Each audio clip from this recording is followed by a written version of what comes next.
오늘 바울 사도는 4장 1절부터 6절까지의 말씀을 통해서 교회의 하나됨, 교회의 하나됨을 아주 역설하고 있어요. 여러분 여기 4장 우리가 4절부터 보시면 하나요 하나요가 몇 번 나왔습니까? 한번 여러분 보시죠. 짧은 시간에 하나요라는 말이 몇 번 나옵니까? 4절부터 6절까지. 몸이 하나요 한 번 나와요. 성령도 한 분. 여기 또 부르심의 한 소망. 5절 어떻게 됐죠? 주도 한 분이시오. 믿음도 하나요. 세례도 하나요. 4절과 5절에 몇 번 나왔습니까? 6번 나왔죠. 6절에 하나님도 한 분이시니, 그러니까 몇 번 나왔습니까? 7번 나왔죠. 7번. 잘 수치를 세우고 계시죠?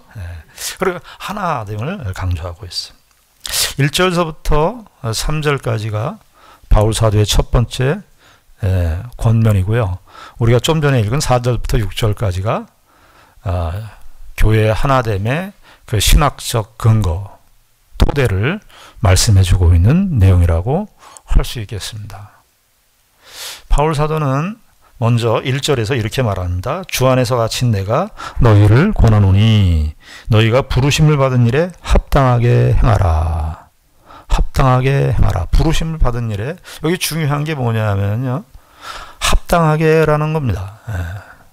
부르심에 합당하게, 부르심에 좀 걸맞게.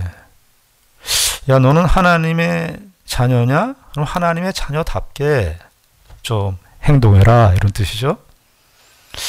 하나님의 자녀라고 하는 것은 무엇이겠습니까? 하나님을 닮은 거 아니겠어요?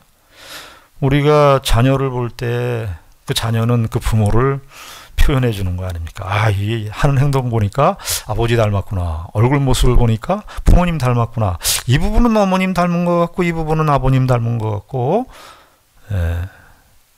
저희 친구 딸이, 제 딸의 친구가 그 강남역에서 저를 봤는데요. 제 딸 친구가 주연이하고 똑같이 생겼다. 모든 사람들 중에도 저분이 주연이 아빠인 건 자기가 분명히 알겠다라고 할 정도로 이렇게 확연하게 나타나는 거예요. 우리가 여러분 성도를 가리켜서 뭐라고 그러냐면 여러 가지 얘기를 할 수 있는데 하나님의 자녀라 그래요. 하나님의 자녀. 하나님을 닮은 게 나타나야 되잖아요. 그렇죠? 하나님의 자녀라는데 하나님을 닮은 게 하나도 안 나타나. 그럼 하나님의 자녀라고 말할 수가 없겠죠. 하나님과 우리의 관계를 여러 가지로 성경에서 비유적으로 모습을 얘기하는데 하나님과 그의 자녀라. 여기 에베소서에서도 보면 아버지라 그런 표현이 등장하죠. 오늘 본문에도 나오죠. 여기 6절에 하나님도 한 분이시니 곧 만유의 아버지, 우리 아버지시라.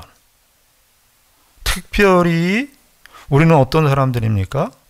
예수 그리스도의 은혜로 그 사망과 죽음의 쇠사슬 가운데서 그 영원한 죽음에서 헤어나올 수 없는 자들인데 예수 그리스도의 은혜로 우리가 하나님의 자녀가 되었고, 우리가 오늘 찬송가를 불렀잖아요. 예수님을 드디어 닮은 자가 되었어요.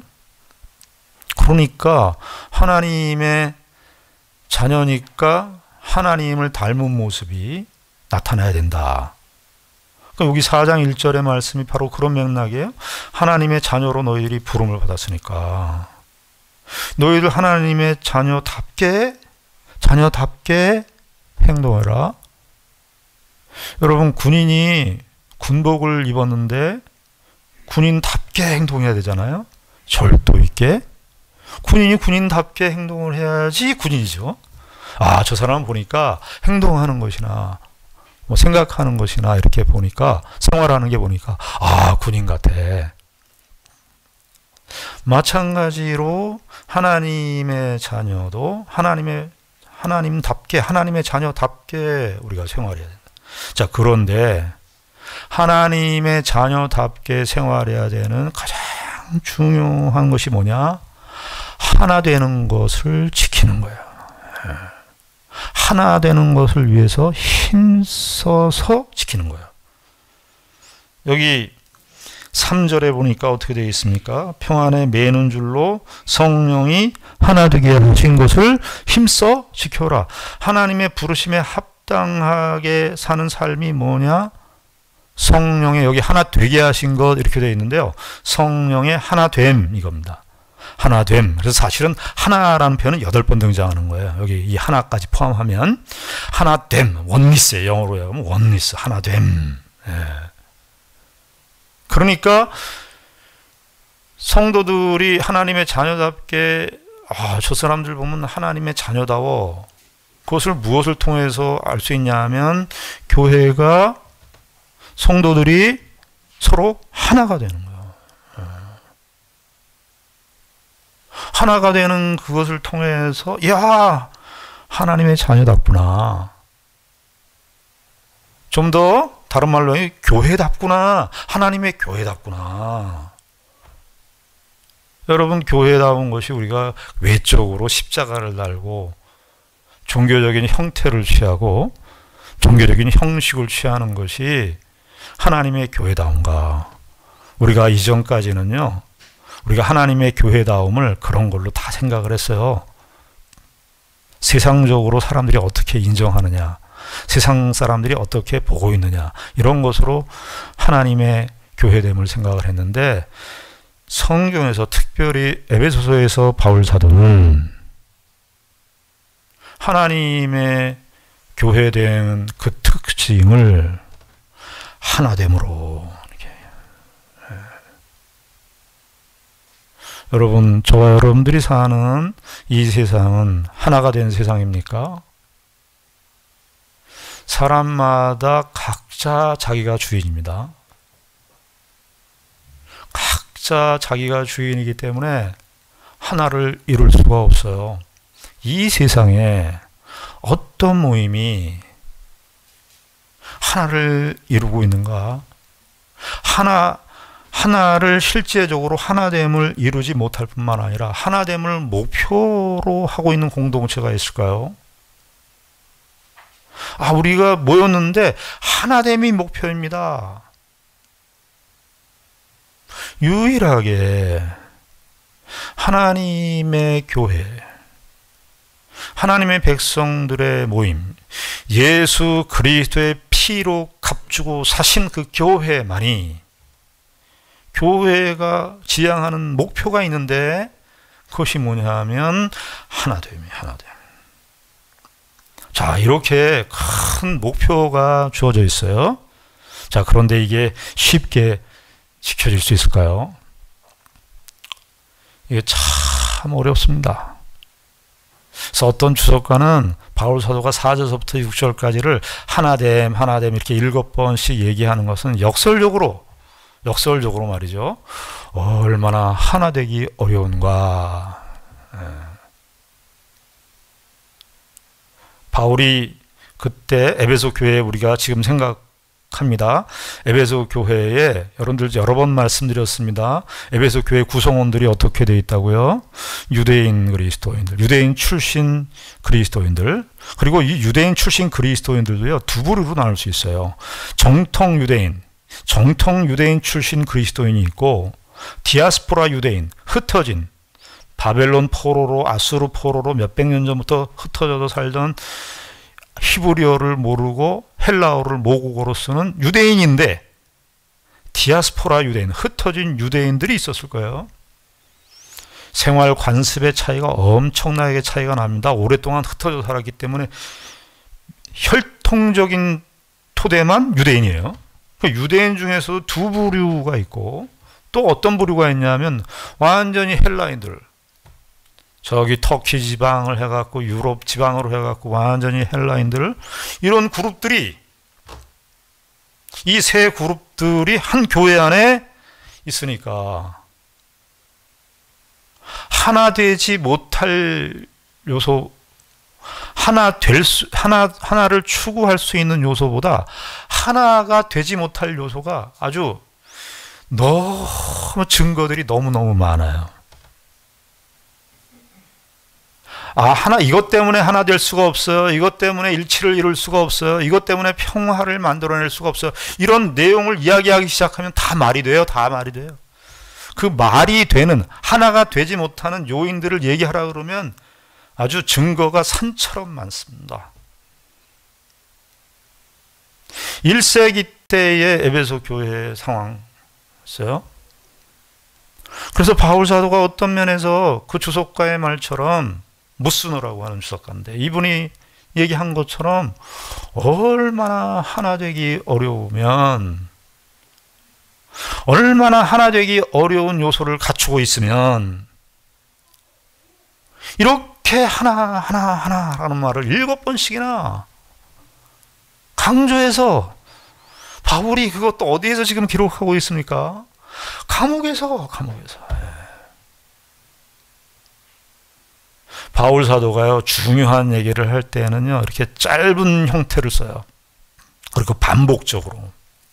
하나됨이 얼마나 중요하냐. 주도 하나요, 한 분이시요. 믿음도 하나요, 세례도 하나요. 이렇게 하나요 이렇게 해서 얘기해요. 오히려 역설적으로 얼마나 하나 되지 못하는, 오늘날 우리 교회 현실은 다릅니까?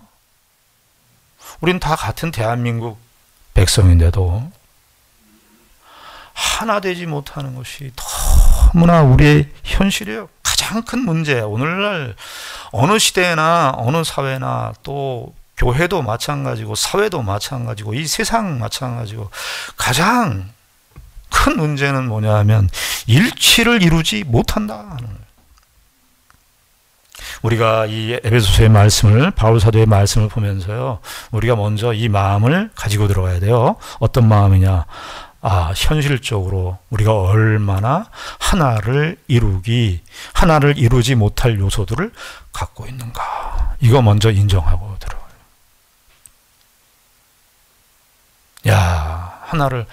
그래서 왜 이 이야기를 하냐면, 무조건 하나 됩시다, 막 이렇게 얘기하는 것이 설득력이 더 떨어질 수가 있어요. 바울 사도는 성경은 하나님의 뜻에 대한 그 거룩한 뜻들도 얘기하지만 동시에 인간의 연약성, 그 죄인됨의 본성, 죄인의 그 본성적 연약성에 대해서 아주 심도 있게 그것을 같이 드러내고 이야기를 해주고 있어요. 그래서 이것이 너무나 어려워 하나 된다고 하는 거예요. 그래서 바울 사도가요, 이걸 알기 때문에 저와 여러분들도 이 사실을 다 우리가 사람들하고 나누는 게 훨씬 쉬워요. 분리되는 게. 어떤 사람하고 나하고 차이 내고 저 사람하고 나하고 차이 내고 저 사람하고 나하고 같이 있을 수 없는 그 이유를 대는 게 훨씬 쉬워요. 우리의 본성에. 공통점을 찾아내고 어떻게 해서든지 같이 합치하려고 그러고 어떻게 해서든지 일치를 이루려는 이러한 노력은 정말 불가능해요. 그래서 바울 사도가 뭐라 그러냐면 힘써 해야 된다. 힘써. 여기 3절에 힘써 지키라가 뒷부분에 나와 있습니다만은 3절 초반에 나와 있어요. 헬라어 성경에는 힘써서. 이 말은요, 무슨 말이냐 하면요, 자연적으로는 안 된다, 이런 뜻입니다. 그냥 뭐 감동을 받아가지고 내가 은혜를, 소위 기독교에서도 그런 그 감정 처리를 잘해야 되는데, 감동을 받아가지고 내가 형제요, 당신과 내가 하나입니다, 이렇게 그걸로 안 된다는 거예요. 우리의 자연인의 성품, 자연적인 성향으로는 이 하나됨을 지킬 수 없다는 거예요. 바울 사도가 성경이 인간의 타락한 그 본성의 성향을 너무나 잘 알고 있기 때문에 힘써서 하라 그러는 거예요. 힘써서. 여기 사실은 이 힘써라, 이 말이 명령형적인 분사 표현이에요. 현재 분사인데 명령형적인 의미를 담고 있으면서 동시에 현재 해야 되는 일. 그러니까 매일매일 힘써서 해야 되는 거예요. 매일매일. 근데 이 말은 뭐냐면 우리의 자연적인 본성은 어디로 흘러간다는 거예요. 우리의 자연적인 본성은 분리하는 대로 가는 게 우리의 자연적인 본성이라는 거예요. 그러니까 교회의 시험, 교회가 신앙생활 하면서 교회가 모여서 해야 되는 시험이 뭐냐? 해야 되는 일이 뭐냐? 그럴 때 구제하고 선교하고 이런 것도 중요해요. 그런데 구제하고 선교하는 것만 교회가 다 하는 일이라 이렇게 생각하면 이걸 힘쓰지 않아요. 구제하고 선교하는 일, 이것도 쉽진 않습니다만 그래도 그거는 구제하고 선교는 내가 있는 거 주는 거잖아요. 내가 어떤 사람에게 주는 거, 이것도 참 귀한 일이에요. 그러나 그것으로 교회의 일치를 지키느냐? 그렇지 않습니다. 우리 자신이 어떠한 존재인가를 알아야 돼요. 우리의 자연적인 본성이 어디로 흘러가는가? 분리로 흘러가요. 그래서 뭐예요? 힘써야 되는 거예요. 우린 성령의 역사를 생각할 때요. 성령의 역사를 생각할 때 성령께서 나에게 그냥 갑자기 사이다가 속에서 사이다가 튀기듯이 감동이 돼갖고 내가 그래서 하나님의 뜻을 이루고 이런 식으로 생각을 하는데 그런 게 아니고요. 나를 불신하는 거예요. 나를. 성령이 충만한 사람은 나의 본성을 거스르는 사람이에요. 나의 자연인의 본성과 나의 자연인의 원리와 나의 자연인의 경향을 따라서 살지 않는 거를 성령이 충만하다 그래요. 그러니까 이거는 노력해야 되는 거예요. 힘 써야 되는 거예요. 힘을 써야 돼요. 힘을 써서 해야 돼요.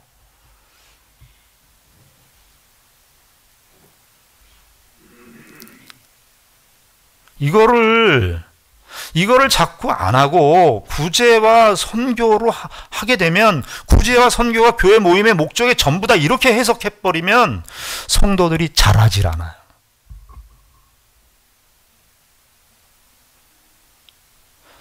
하나님의 자녀다운 모습이 없어요. 여러분, 아이들도 우리가 키워보면 아이들도 우리가 유치원을, 어린이집을 보내고 유치원을 보내고 초등학교를 보내고 중학교를 보내고 아이들이 그만큼 성숙해지려는 거 아니에요. 근데 아이들이 초등학교 때부터 가서 돈을 벌어 와 막. 예? 나가서 어디 앵벌이 하면서 막 돈을 벌어 와요. 막 구걸해 가면서 돈을 벌어. 아버지 내가 돈 벌어 와서 내가 잘했죠? 아이가 큰 겁니까? 교회는 이 부분을 지금 그동안에 우리 다 일반화시켜서 얘기할 수 없습니다만은 우리 한국 교회가 이 부분을 놓치고 있었어요. 액션 위주예요. 액션 위주. 그리고 정작 자기의 그 본성의 싸움은 안 하는 거예요. 여기 바울 사도가 그 3절에서 그 이야기를 하면서 2절에 뭐라고 그러죠? 실제적으로 우리가 힘써야 되는 내용을 5가지로 얘기해요. 5가지로. 근데 1장 2절에 어떻게 되어 있습니까? 모든 겸손이래요. 여기 모든이라는 말이 앞에 붙어 있지만 의미상으로는 다 붙어 있어요. 모든 겸손, 모든 온유, 모든 오래 참음, 모든 사랑, 모든 용납이에요. 여러분, 바울 사도께서 성경에서 겸손이라는 말을 썼는데 이 타페이노스라는 말인데 바울 사도가 1세기 때 그 당시 때 그리스 로마 시대예요. 이 타페이노스라는 말은 아주 잘 쓰지 않는 말이었어요. 그러니까 비참한 말, 노예들한테 굴종의 상태 이럴 때 하는 말, 무시하는 경멸로 이야기할 때, 어떤 사람 무시하면서 정말 천한 위치에 있고 형편없는 사람을 가리켜서 이야기할 때 타페이노스 이렇게 얘기했어요. 타페이노스라는 말은 그 당시 때 세상에서는, 그 당시 때 1세기 때에서는 그건 아주 비참한 상태, 누구도 거들떠보지 않는 그 상태를 이야기할 때 타페이노스 썼어요. 겸손이라는 말이. 그런데 바울 사도가 이 말을 바꿔버렸어요.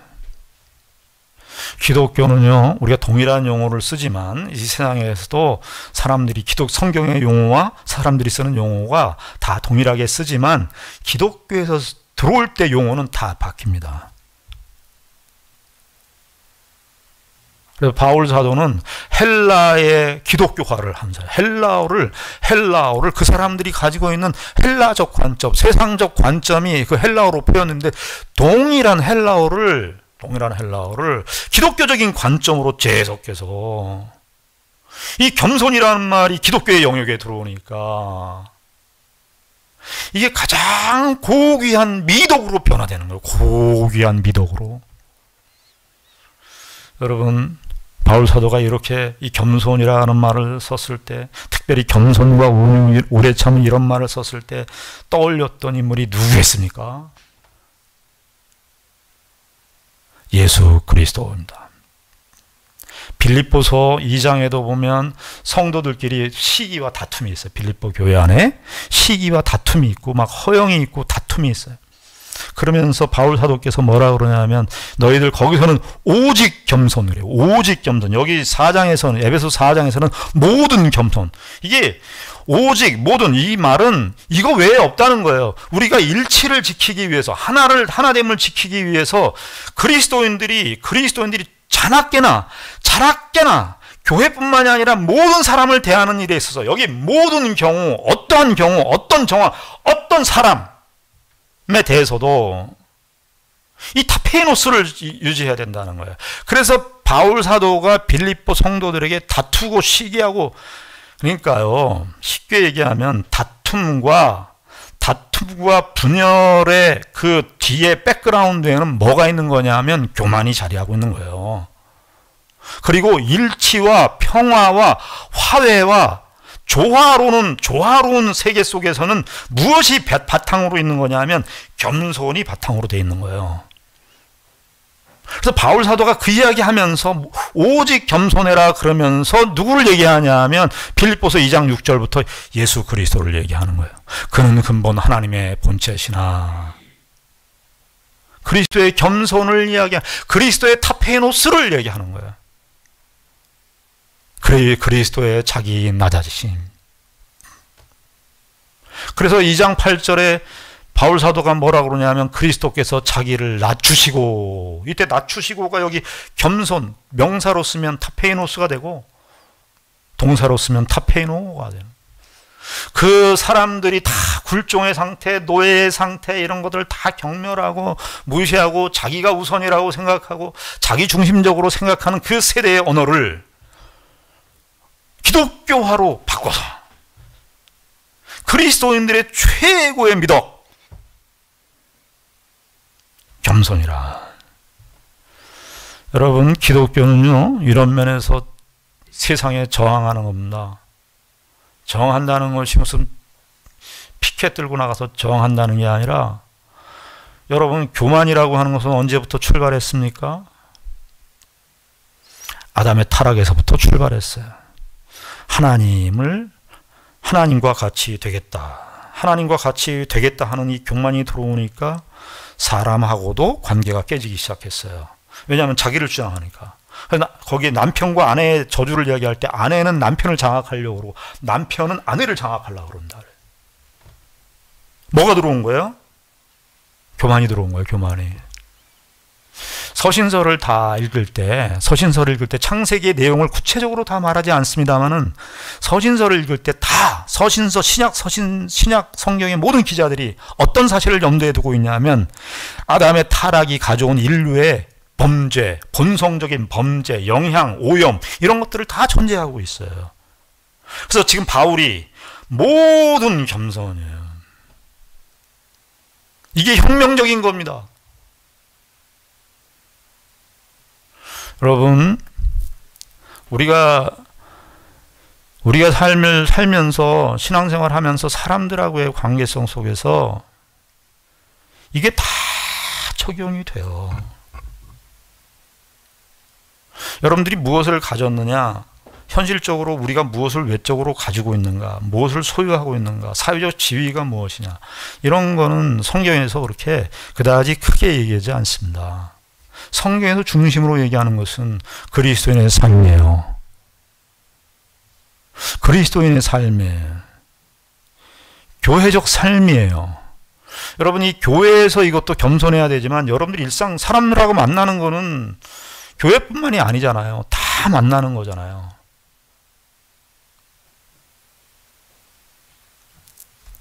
겸손이에요. 자기를 낮추는 거예요. 그리고 온유 나와요. 온유. 겸손과, 여기 모든 겸손과 온유. 이 온유 이야기할 때, 우리가 생각할 때 온유를 이렇게 성격이 부드럽다. 참 성격이 부드럽다. 저는 이 부분도 중요하다고 생각해요. 성격이 부드럽고, 일반적으로 예수 신앙적인 관계를 떠나서, 신앙 이런 걸 떠나서 일반적으로도 좀 그거 중요해요. 중요하더라고요. 좀 사람이 좀 부드러운 게 필요합니다. 정말 개인적으로 이렇게 막 까칠하고 막 이러는 거 그냥 별로, 이렇게 별로예요. 별로 막 까칠해 막 따지는 거 이런 거. 이거 더 심하게 얘기하면 안 됩니다. 저하고 같이 사는 사람의 이야기도 되기 때문에 안 되죠. 안 돼. 자, 하여튼 신앙의 얘기를 하는 거예요. 신앙의 얘기. 온유란 뭡니까? 온유란, 겸손이라고 하는 것은요, 겸손이라고 하는 것은 자기의 의의가 없다. 나는 하나님으로 산다. 이웃과의 관계에서는 어떤 거예요? 당신이 있어서 내가 있다고 생각하는 겁니다. 내가 있어서 당신이 있다고 생각하는 게 아니에요. 당신이 있어서 내가 있어요. 당신이 있어서 내가 있어요. 요즘에 프로야구 시즌이 됐습니다.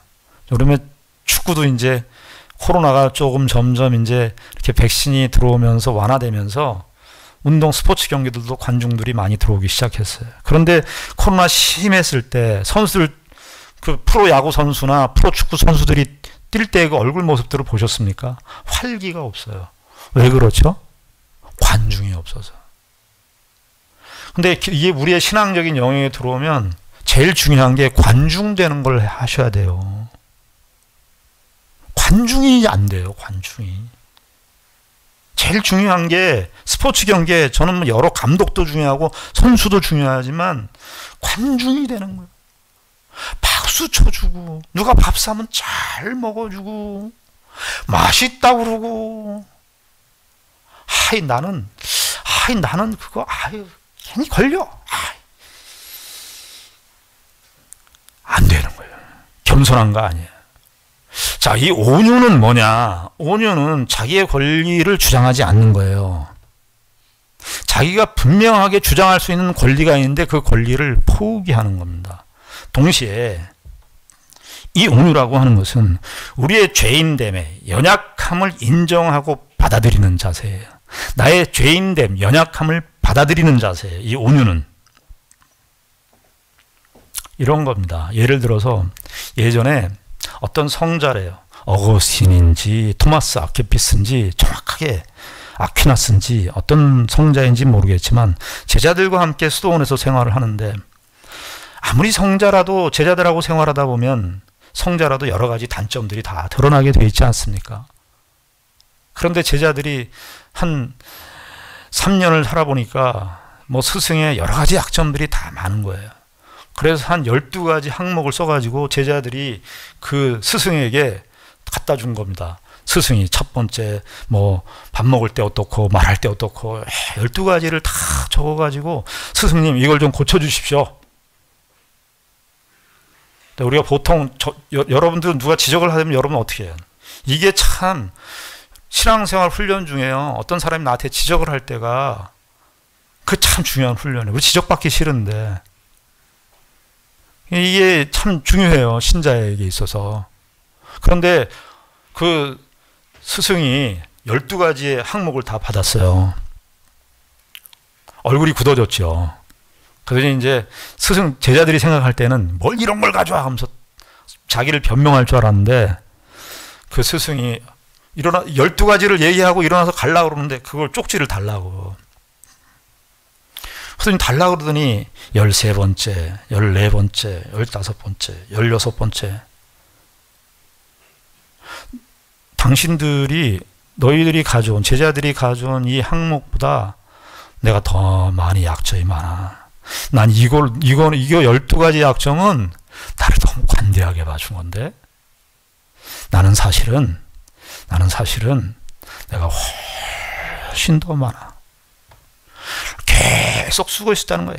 그래서 제자들이 어떻게 했어요? 무릎을 꿇었어요.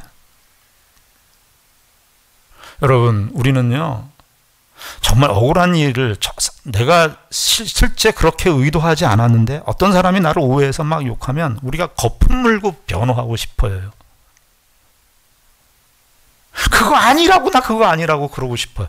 여러분들이 정말 정당했고, 우리가 정말 정당했고, 그렇게 말한 사람이 다 틀렸어요. 그러면요, 하나님께 맡기세요.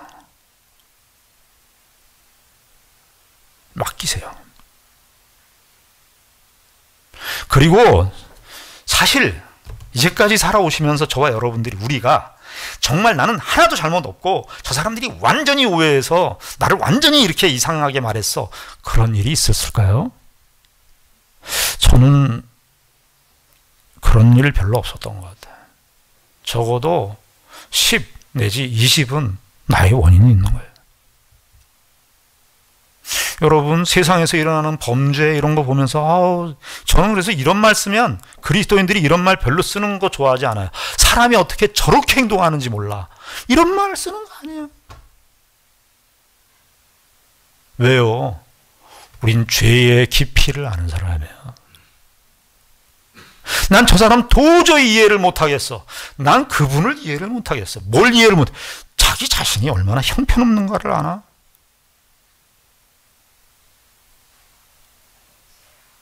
여러분, 이게 참 재미있는 게요, 이 온유에 해당하는 말이 프라우테스라는 말인데, 헬라 말로 여기에서 무슨 단어가 나오냐 하면은 프렌드라고 하는 친구라는 말이 여기서 파생된 겁니다. 가만히 생각해 보십시오. 여러분들 한번 여러분들의 친구 관계가 어떻습니까? 여러분들 친구가 많습니까? 적습니까? 친구가 많다, 적다. 온유와 친구는 같이 가는 법이에요. 일반적으로도. 그런데 가만히 보면 홀로 독자적인 생활을 하시는 분들이 있어요. 근데 자기는 정당해. 자기는 의로워. 근데 홀로 살고 있어. 뭐예요? 온유하지 못한 거예요. 누구 잘못이 아니에요. 본인 스스로 그렇게 한 것이죠. 여러분들 관계를 한번 그렇다고 사람들을 많이 사귀는 게 좋은 거냐? 꼭 그렇지 않습니다. 왜냐하면 사람들을 많이 사귀어도 그 사귐의 질이 그냥 비즈니스밖에 안 되는 거예요.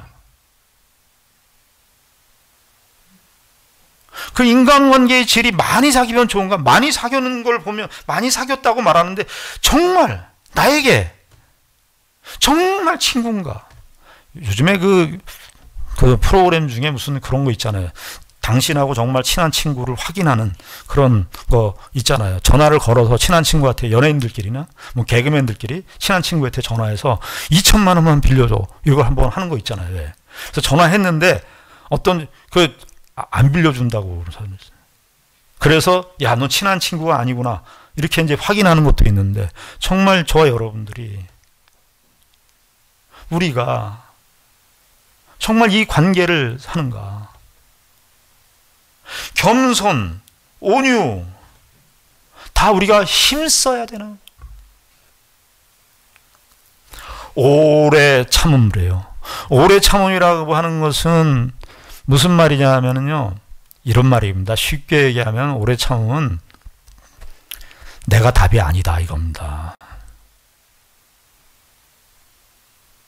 이런 거 아니에요. 당신 잘못했는데 내가 견뎌준다.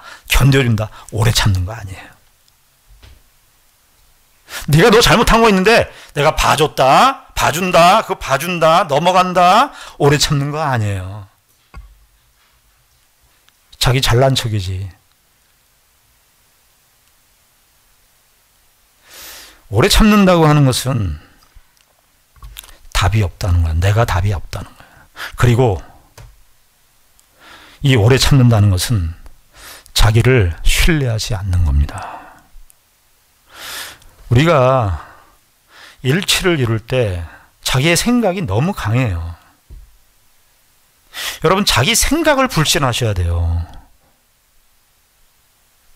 자기 생각이 틀릴 수 있다고 반복해서 생각해야 돼요. 반복해서.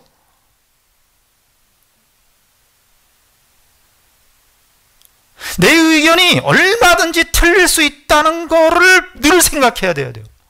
그리스도인의 삶이에요. 이게 힘써 해야 되는 일이에요. 요즘 우리가 사는 시대는 자기 생각이 너무 옳아 정당해. 여러분들 뭘 정말 다 알아요? 우리 세상에 있는 거 정말 다 알아요?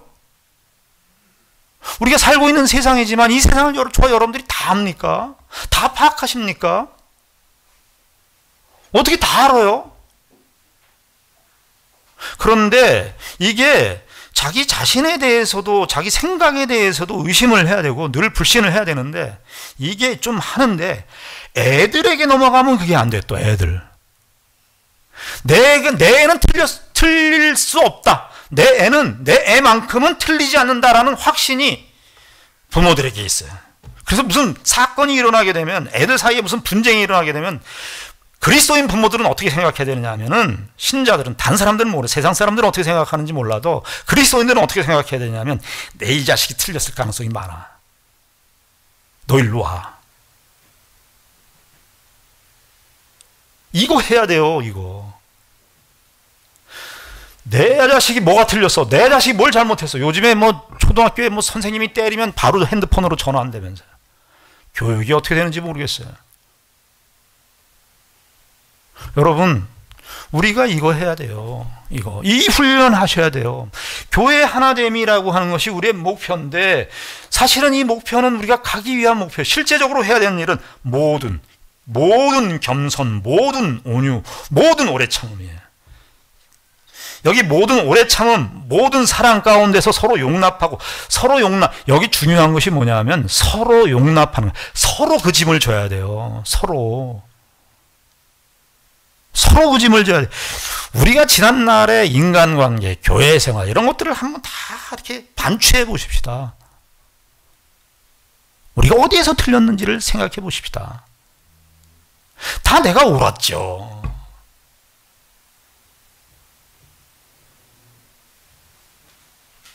그래서 결국 그러다 보니 교회가 하나가 된 게 아니라 10개의 교회가 되고 20개의 교회가 되고 교인 수만큼의 교회가 됐죠. 하나가 된 교회는 없어요. 여러분, 우리가 그리스도 안에서 우리에게 주어진 축복이 바로 이거예요. 모든 겸손, 모든 온유, 이거 모든 오래 참음 누구에게 해당하는 것이었어요? 원래? 예수님에게 있는 거예요. 예수님에게. 그러면 이것을 훈련받으면 우리가 뭐가 돼요? 초반에 말씀드렸듯이 하나님의 자녀다운 자녀가 비로소 되는 거예요. 모든 겸손과 모든 온유와 신약성이 여기서만 얘기하는 게 아니에요. 베드로 사도도 이야기하고 야고보 사도도 이야기하고 신약성경 전체의 윤리적인 권면을 하는 모든 맥락 속에서 다 이야기를 해요. 그게 뭐예요? 실제적으로 행동하라, 이렇게 행위를 하라, 그런 맥락이기보다 그리스도를 드디어 닮아라. 교회는 뭐냐? 하나됨의 목표를 향해서 가는데 그 하나됨의 목표를 통해서 무엇이 우리가 만들어지는가? 그리스도의 하나님의 자녀다운 자녀의 성품이 만들어지는 거예요. 신앙생활의 영광과 자랑과 보상이 뭐냐 그랬을 때 바로 이 성품, 예수 그리스도의 이 성품, 하나님의 자녀다운 그 성품, 그 성품을, 그 인격을 황무지와 같은 타락한 죄인의 본성 속에서 이 예수 그리스도의 성품을 담아내는 이 일로 교회가, 신자가 부름을 받고 있다는 것, 이것이 가장 큰 영광이고 보상이라는 사실을 기억하시고 신앙의 싸움을 이상한 데서 시비를 걸지 마시고 이 부분, 여기에서 지금 내가 어떻게 하고 있는가? 모든 겸손과 모든 온유와 모든 오래 참음과 모든 사랑과 모든 용납, 이것을 어떻게 하고 있는가? 늘상 물어보시고 확인하시고, 그래서 하나님의 자녀다운 그 성품을 만들어 가시는, 빚어내시는 귀한 은혜가 있기를 바랍니다. 기도하겠습니다. 하나님 아버지, 은혜를 감사합니다.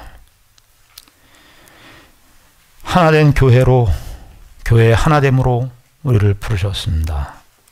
그렇게 하기 위해서는 힘써야 되는 건데, 모든 겸손과 모든 온유와 모든 오래 참음과 모든 사랑과 모든 용납으로 해야 합니다. 아버지 하나님, 우리와 만나는 모든 사람들이 바로 이 그리스도의 하나됨과 함께 하나님 앞에 함께 나아가는, 함께 연합돼서 나아가는 그러한 형제요 자매인 것을, 하나됨의 형제요 자매인 것을 확인하고 그리스도 안에서 참된 일치와 하나됨을 이루는 우리 모두가 되게 하여 주시옵소서. 예수님 이름으로 기도드리옵나이다. 아멘.